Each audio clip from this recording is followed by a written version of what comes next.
સરદાર ધામ દ્વારા આયોજિત global Patidar business સમિટના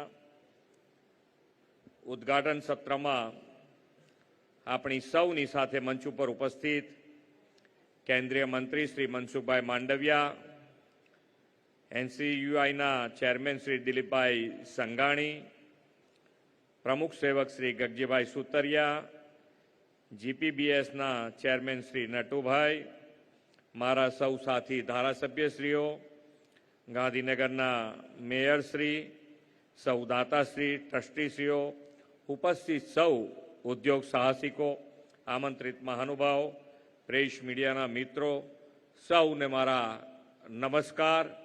જય સરદાર.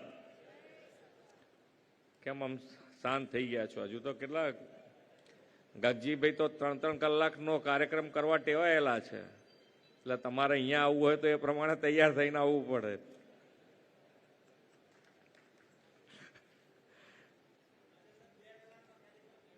બે કલાક પણ હવે ધીમે ધીમે ધીમે ધીમે એનો ટાઈમ ઘટાડવો પડે, કારણ કે બધાને એટલો બધો ટાઈમ.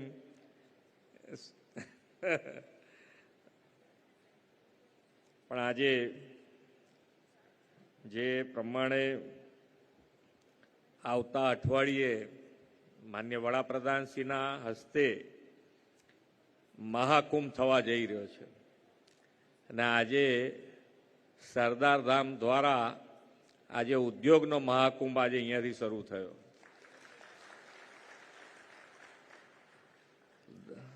એટલે સરદાર ધામ અને સરદાર ધામની ટીમને ખૂબ ખૂબ અભિનંદન આપું છું, ખૂબ શુભેચ્છાઓ આપું છું.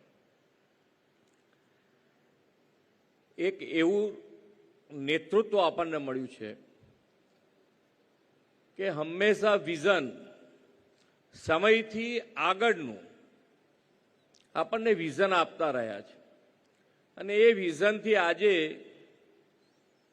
દેશ દુનિયામાં ભારતનું નામ ઉજાગર થઈ રહ્યું છે. માન્ય વડાપ્રધાનશ્રી હર હંમેશ કહે છે કે યહી સમય હૈ, સહી સમય હૈ.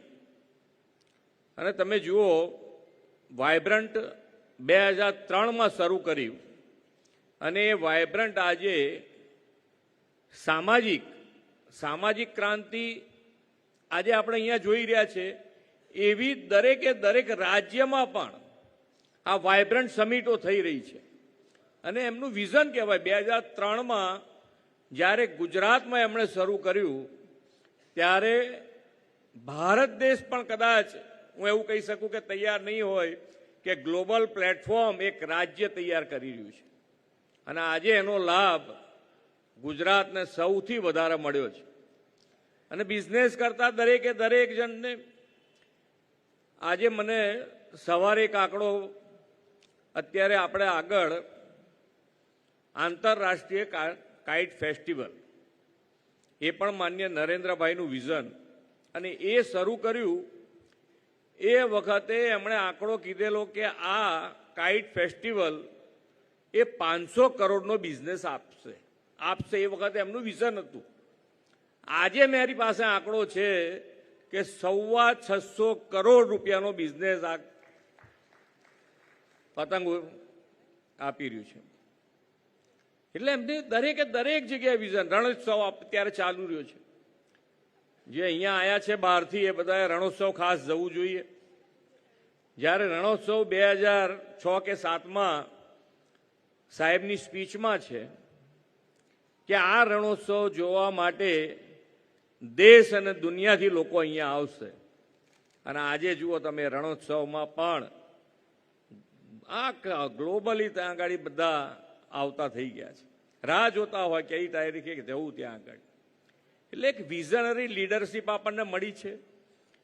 ધંધા રોજગાર માટે જેટલું આગળ વધી શકાય એ આપણે વધવાની તૈયારી છે.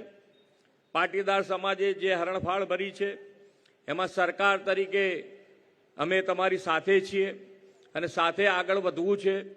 તો એ પ્રમાણે જે દરેકે વીજળીની વાત છે, બિઝનેસ આવે એટલે 2 વસ્તુની આવશ્યકતા આપણને દેખાય સીધી કે ભાઈ એક વીજળી જોઈશે અને પાણી જોઈશે. તો આ બંને માટે ગુજરાત સરકાર તૈયાર છે, તમે તમારે જેટલો ધંધો કરવો હોય એટલો કરો, અમે તમને વીજળી આપીશું ને પાણી આપીશું. અને વીજળીમાં અત્યારે ગ્રીન એનર્જી તરફ જઈ રહ્યા છે. બિઝનેસ માટે ગ્રીન એનર્જી જરૂરી છે, તો ખેડૂતોને દિવસ દરમિયાન વીજળી આપી દીધી છે. અને હવે ઉદ્યોગો માટે કેવી રીતે અમે ગ્રીન એનર્જી માટે સરકાર તમારી સાથે ઊભી રહી શકે એનું પ્લાનિંગ કરીને અમે આગળ વધી રહ્યા છીએ.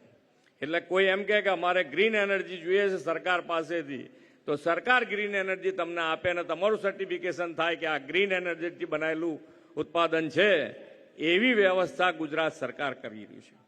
એટલે તમે જે માનનીય વડાપ્રધાનશ્રી જેમ 24/7 365 ડેઝ અને ક્યાં સુધી 2047 સુધી એટલે વિકસિત ભારત સુધી એમની તૈયારી છે, તો આપણે તો એમનો લાભ લેવો છે કે માનનીય વડાપ્રધાનશ્રી જો આટલી તૈયારી બતાવતા હોય તો આપણે બધાએ પણ એનો લાભ લેવા માટે એ જ રીતે અત્યારે એક સારી અહીંયાથી વેબસાઇટ લોન્ચ કરી છે કે ભાઈ બિઝનેસ 24 કલાક ચાલતો રહે એના માટેનું આયોજન થયું છે. ખૂબ સારી વાત છે. અને આપણે પાટીદાર તરીકે અને પાટીદાર સરદારધામ બધાને સાથે રાખીને ચાલે છે. આ સમિટ પણ જ્ઞાતિ જાતિ ધર્મ વગર દરેક જણ આની અંદર આનો લાભ લઈ શકે એવું આયોજન સરદારધામ કરી રહ્યું છે અને એ રીતે આગળ વધ્યું છે. એટલે ખૂબ સારી રીતે સરદારધામ અને જ્યારે ગગજીભાઈ ઊભા થાય એટલે સમજી લેવાનું કે ભાઈ તમારે તૈયારી રાખવી જ પડે કે 10-15 જણા તો આવી જ જાય કે ભાઈ ચાલો આજે આપી દઈએ, આપણા ગજવા જે પડ્યું હોય આપી દઈએ, એવું મન થાય તમને બોલે એટલે.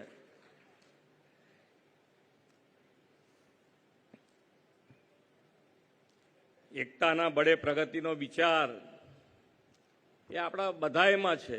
માનનીય નરેન્દ્રભાઈએ સૌનો સાથ સૌનો વિકાસ, એક હે તો સેફ હે, એટલે બધાએ સાથે તો રહેવું જ પડે દરેક જગ્યાએ. એટલે સાથે રહીને જો આગળ વધીએ છીએ તો સફળતા મળે ને મળે.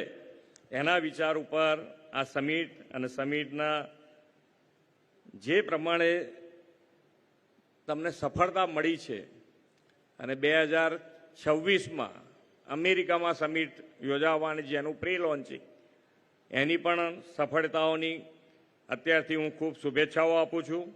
અને જે માનનીય નરેન્દ્રભાઈએ 2047માં વિકસિત ભારતનો સંકલ્પ અને એ કાળને અમૃતકાળ ગણાવ્યો છે, ત્યારે અમૃતકાળમાં વિકસિત ભારત અને વિકસિત ગુજરાતના નિર્માણમાં આ જીપીબીએસ જેવા આયોજનો આર્થિક, સામાજિક અને ઔદ્યોગિક વિકાસની નવી વૈશ્વિક દિશા આપશે આપણને એવા વિશ્વાસ સાથે વિરમું છું. ભારત માતા કી જય. વંદે માતરમ. જય જય ગરવી ગુજરાત. આભાર. માનનીય મુખ્યમંત્રી સાહેબનો ખૂબ ખૂબ આભાર વ્યક્ત કરીએ છીએ કે આજની સમિટમાં તેઓ કિંમતી સમય લઈને ઉપસ્થિત રહ્યા અને સૌ કોઈને સંબોધ્યા, સૌનું સન્માન પણ